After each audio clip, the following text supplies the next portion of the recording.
Let's talk about the 8 ways to get your artwork into an art museum and to live your dream as an artist being in an actual art museum. So this is Dena Tollefson, and I'm so glad that you're here today, and welcome to the Artist Life podcast with Dena Tollefson, and we're going to have a lot of fun today, and I hope that you'll find this super informative.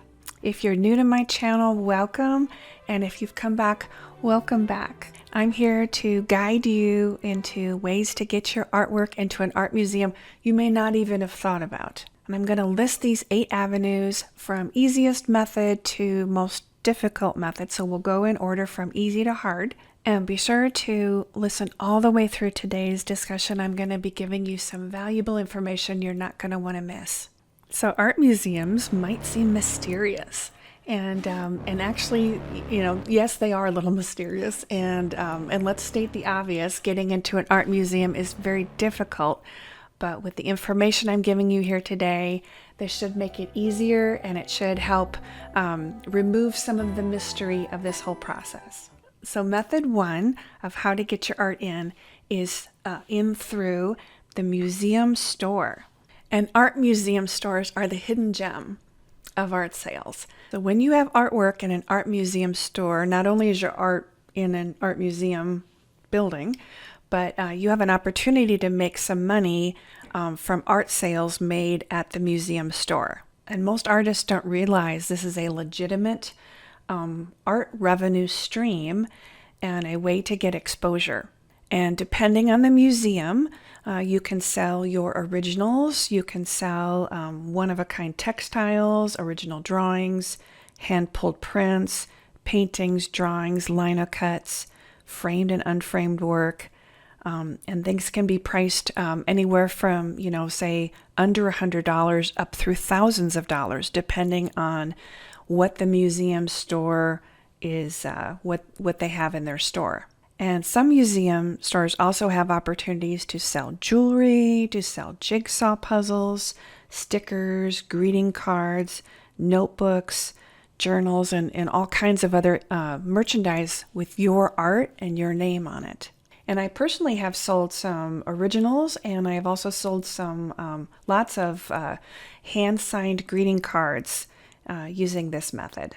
And one thing to keep in mind is that when people come out of a exhibit at an art museum and they have some time on their hands and they're in the mood for art, they might be in a really good mood because they've just been through an exhibit. They might be feeling like adding some art or some merchandise, art merchandise. This is like a perfect place because they're right here and they're kind of in a good mood. And so you might make some art sales that way. So now the question is, how do you get into a museum art store?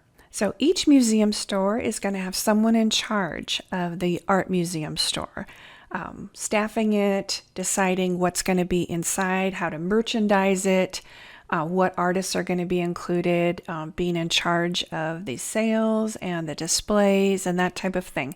So every museum is going to have a person who does that. And so the trick then is to figure out who that person is. And you can typically find the name and the contact information for this individual by going to the website of the art museum that you're interested in and looking at staff, about us, or a list of staff, or contact us, or that type of thing. You also sometimes can look at the bottom of the web page, and they might have some information on the museum store, that type of thing. So you want to get a hold of that individual. And if all else fails and you can't find information, you could contact the general number of the general number or general email for information of the museum. Reach out to them and ask who is in charge of the museum store, and then get their information that way. So then you can write them or call them and ask what is the submission process for being represented by the museum art store. And then if your originals or your prints or your merchandise is a fit, then you have a match. And they will ask you to fill out a contract, and they'll ask you to provide the merchandise to them. And you might be wondering, what is a typical commission for the art museum store? Typically, you as the artist are going to get anywhere from 65 to 50% of the profit, and the museum store would get anywhere like typically 35 to 50% split of anything that is sold. Then you're going to give them the items that they're going to be selling. And if you live close by, of course, you can just drop them off. And if you live far away, you can have them shipped. And you're going to get paid either once a month or once a quarter if sales have been made. And also note, you do not have to have a big art resume to get into a museum store. Just make some wonderful art and merchandise.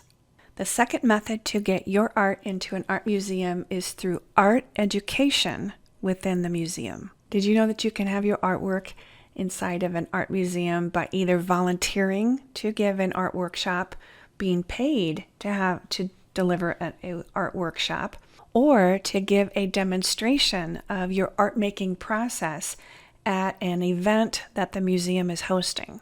And if you look at the mission statement of most art museums, you're going to find that there's an emphasis on art education and art history, art appreciation, and how art is made. These are all things that the museum board of directors, the curators, and the executive directors want to have the public learn. And they want to help educate the public on how art is made and how to appreciate art. So if you go this route, then your target audience might be like a kids art summer camp where there are going to be chaperones present. Likely they are also their parents or grandparents or the instructors that are all art lovers. It might be an adult evening or weekend workshop where you're going to be teaching art making skills to the public. And at whether it's kids or whether it's adults, in any case, what you'll want to do is bring examples of your original artwork to talk about, to have on display. You can have these things on easels behind you as you're displaying and as you're working. These are all ways to gain visibility. The clientele who are at these museum educational events usually are well connected. They usually have art collections. You'll be surprised at how these connections can form and relationships can build between you as an artist and future collectors of your work. And a lot of artwork that is owned by the art museum is prohibitively expensive for art collectors. And oftentimes art collectors really love getting to know artists. And if you get to know them, you're teaching a workshop, you're teaching their kids in a workshop, and they get to know you, their kids get to know you, you become someone important in their lives, and the next thing you know, they might be wanting to collect your artwork. So there's kind of a side benefit as you actually might make sales out of this type of thing. But it's all about building connections, and although your work is just going to be temporarily there, it is an easy way to get in. It's a wonderful way to build relationships with collectors. So I personally did this. I had about 15 years ago, I had a group of art collectors come from the museum as part of an educational thing they were doing. They were going out to artists and seeing their space, seeing their where they work. And what happened was there happened to be a collector there who, after the event, they reached out to me and they ended up purchasing 2 pieces of my work that they had seen, as part of the gallery, or that they had seen as part of my my studio tour and my demonstration. So it can be done. I've got a personal example of when that has worked for me. So you might want to give that a try and see if that works for you as well. So how to get your artwork in an art museum through the art education route. So just like on the way to get into an art museum store, you're going to follow that same process to get in through their education department. And so art museums will have an art education, typically an art educator or an art education department. And so you want to search for that. One thing to keep in mind is, unlike for an art store, you can live really far away, you're going to want to pick something that's close to you, because if you're going to be doing a educational thing, you want to physically live close by where you're going to be giving the art education. But what you'll do is reach out to them, do that same thing, ask how do you become part of their art education process, and you can do this either as a volunteer or as a paid artist, and then go from there. And a bonus too is that oftentimes these art education things are very well publicized through local media, through the newspaper. They generate a lot of free publicity for you, that you're going to be giving this art education talk, or you're going to be giving these classes. So it's a great way to build up your name recognition within the community. The third method to get your artwork into an art museum is the Juried art exhibit. So this is a group show that is organized and is curated by the museum's curator. So some of the things that a museum curator does is they decide what's going to become part of an exhibit. They determine the content and the flow and the organization and everything about the exhibits in the museum. They decide and have a big say in what is part of the permanent collection. They're in charge of the permanent collection of the museum. That permanent collection is basically everything that the museum owns, all of the artifacts that the museum owns. They're in charge of that. So the curator puts out a call to entry, and then we'll sift through all of the applicants and decide who will become part of that exhibit. So I've been fortunate to be part of 4 museum juried art exhibits. So one in 2011, one in 2015, one in 2019, and here in 2024. And you're going to need to supply a digital image of your work, an artist statement explaining how your work meets the call for entry specs. And you may also need to supply a art resume or a curriculum vitae or an artist statement. So in an upcoming podcast, I am going to be sharing with you how to write your own curriculum vitae, art resume, artist statements, those type of things. So be looking out for those. Now, how do you get into a juried art exhibit at a museum? So you can do a web search for juried art exhibit or juried art exhibition or call for entry museum juried exhibition. You can do that type of a web search. Or if you're interested in a particular art museum, what you can also do is go to their website and then look up upcoming events or upcoming exhibits. And sometimes they'll also have a tab for just, call for entries. And sometimes some museums will do every other year, they'll do a juried art exhibit. Some of them don't do them at all. Some do. I don't know of any that do them every year, but some, every 2 years, every 3 years, every 5 years, every 10 years, that type of thing. So if you get your timing right, be on the lookout. Check every couple months to see if that's updated, and then also you can check out magazines and that type of thing. Sometimes they'll list when these are going to be happening. And then read the call for entry instructions very carefully and follow them exactly. And it may be that you need to live in a certain geographic region. It may be that you need to have art that was made in a certain time period or is of a certain style, a certain media. It may be that you need to meet a certain demographic or geographic there's some kind of a thing that you as an artist need to meet, age requirement. There might be, anything like that. So take a look and read that carefully. Don't bother applying if you don't meet the specific thing that they're looking for. So if they're looking for artists that live in Hawaii, do not apply if you don't live in Hawaii. If they're looking for artists that are 21 years and younger, and you're 40 years old or 22 years old, don't apply. Be sure to read those instructions very carefully and then follow those carefully. And then it's also helpful if you have artwork that is maybe unusual or created in an unusual style. That can be helpful if you have a certain point of view as an artist. That's always helpful for getting into these exhibits. Now, typically, if you are chosen, you'll receive an email or a letter back from the museum, and then you'll be asked to fill out a contract. You're going to fill out paperwork and deliver the work to the museum registrar. And the museum registrar is in charge of caring for your work, hanging it, displaying it, and storing it until the exhibit. And then expect that your work is going to be on loan for 4 to 6 months while the exhibit is up.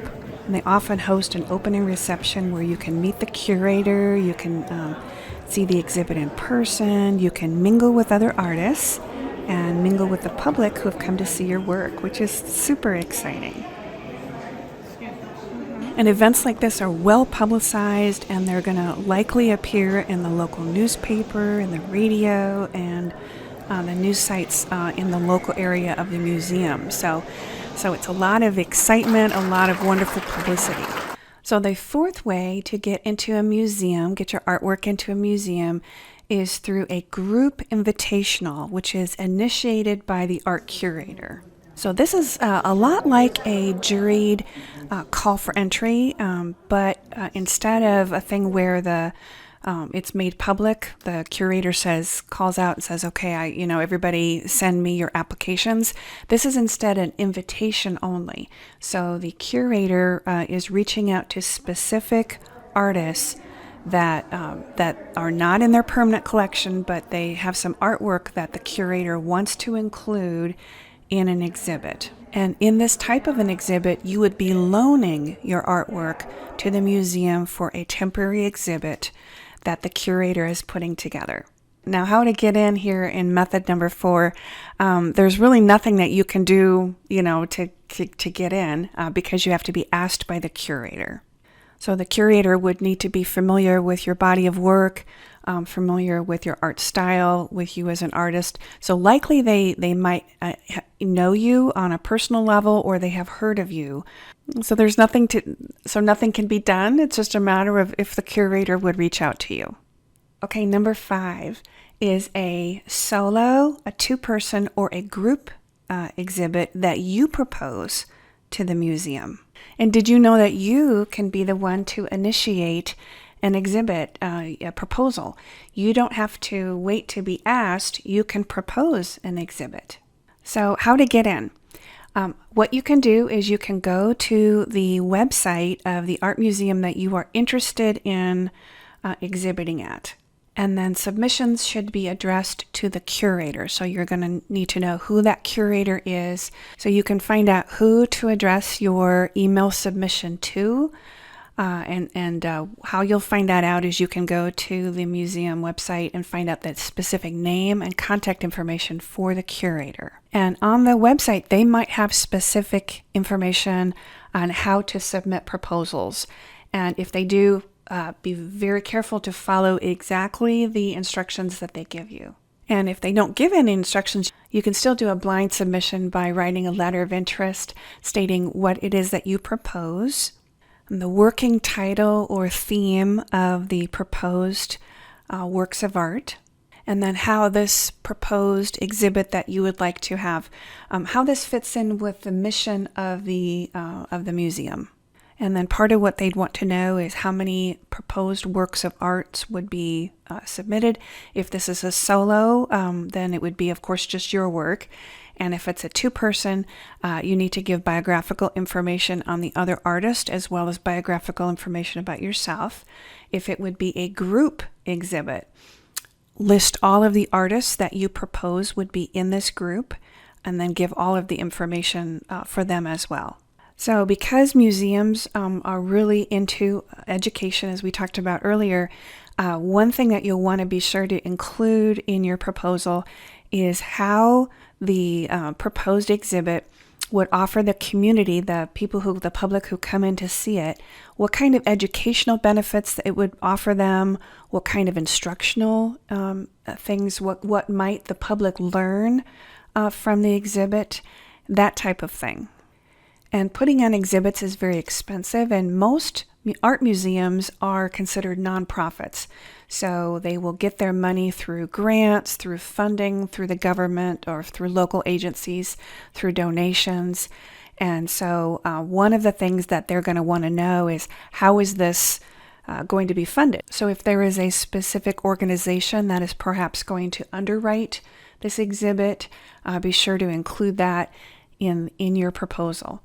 If you don't have any or don't know of any benefactors or companies or corporations or people that are going to be underwriting this, then just state that in the thing that there's no underwriting as part of this.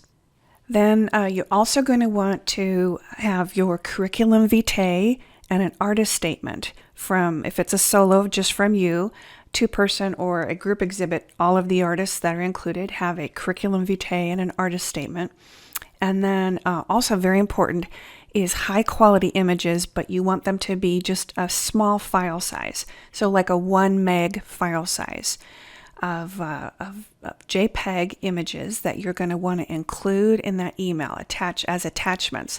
And curators like to see a lot of images, so at least 15 images, up to 30 images, all 1 megabit size. You might need to split that into a couple different emails, but be sure to send those, smaller size files, but get those sent on there. And this gives the curator, because art is a visual thing in this case, you're going to want to have and I guess if it's performance art, then have a video of some of the proposed work. But if it's visual art, sculpture, paintings, drawings, that type of thing, then send photographs of the work. And if it's work that's going to be created specifically for the exhibit, what you could do is send mock-ups, you could send preliminary sketches, you could send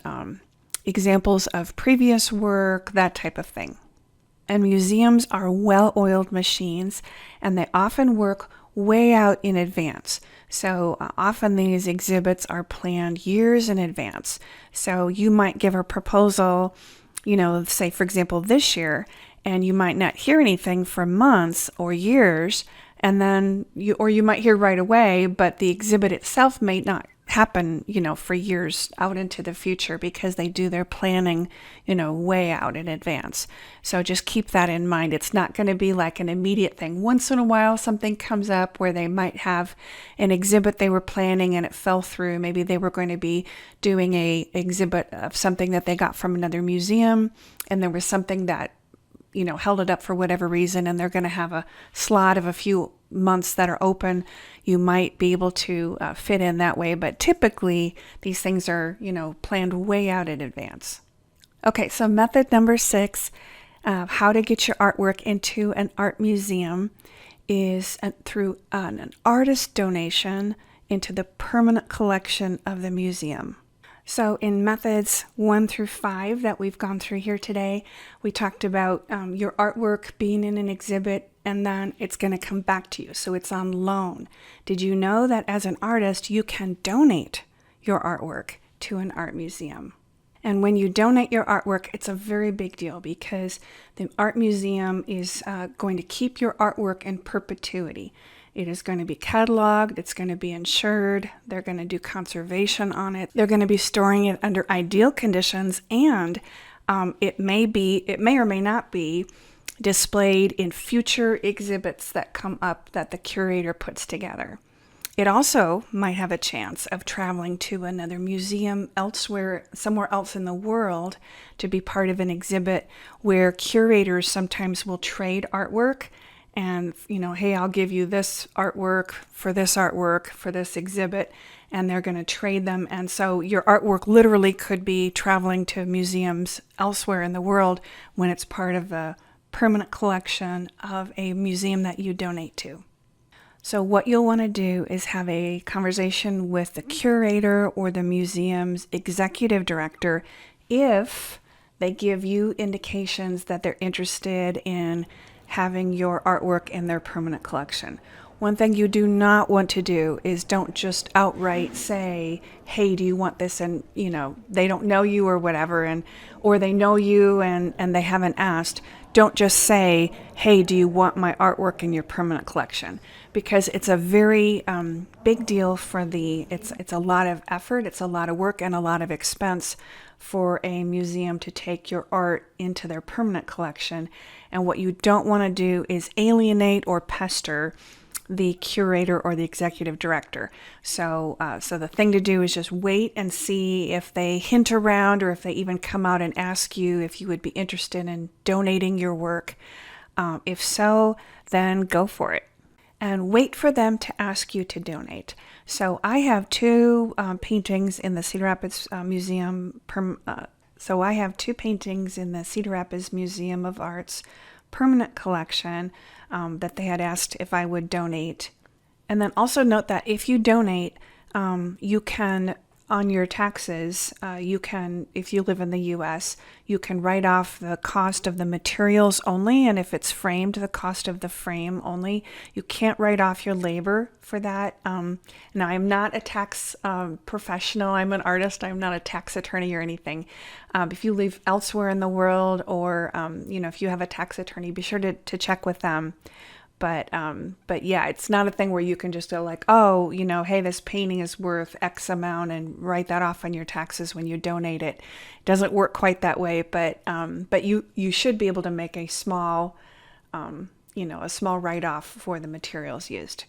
All right, so number 7 is a museum purchase of your artwork, whether that's through a benefactor or the museum makes a purchase through the museum organization. So becoming part of the permanent collection of a museum sometimes can happen if your artwork is part of a benefactor's art collection and the museum decides to take part or all of the collection when the benefactor dies. And oftentimes these donations are planned years in advance. So in addition to the 2 paintings that I have personally donated, there are 2 other paintings that are part of the Cedar Rapids Museum of Art that are going through as benefactor donations. Now, sometimes a museum will decide to purchase an artist's artwork through a fundraiser, or they might have a society, like a collector society within the museum that donates money, and then that makes it available so that the museum can outright purchase from living artists or from deceased artists' estates. And so that's another method that the museum might take on your artwork. So sometimes work that is sold to a client or a corporation or through a gallery gets into the museum into their permanent collection, or through a benefactor who has donated their estate. But there's really nothing that you can do specifically to prepare other than to make the best work that you can, and then, hope to get it included someday. All right, method number 8 is a solo exhibit in an art museum. So having your art in a solo exhibit in an art museum, oh my goodness, this is I think the pinnacle of really every artist's dream of, getting into an art museum as a solo exhibit. Very exciting if it can happen. I have this on my bucket list. I'm still hoping that this is going to happen. You never know. You never know what's going to happen. So a good friend of mine, Mary Zarin, just recently had a solo exhibit of her work celebrating 10 years of creating in this certain style. And oftentimes these exhibits are planned, years in advance. So how to get in? The good news is that you do not have to have an art degree, or even or you don't have to have an art degree or even a degree at all to be able to have a solo exhibit at an art museum.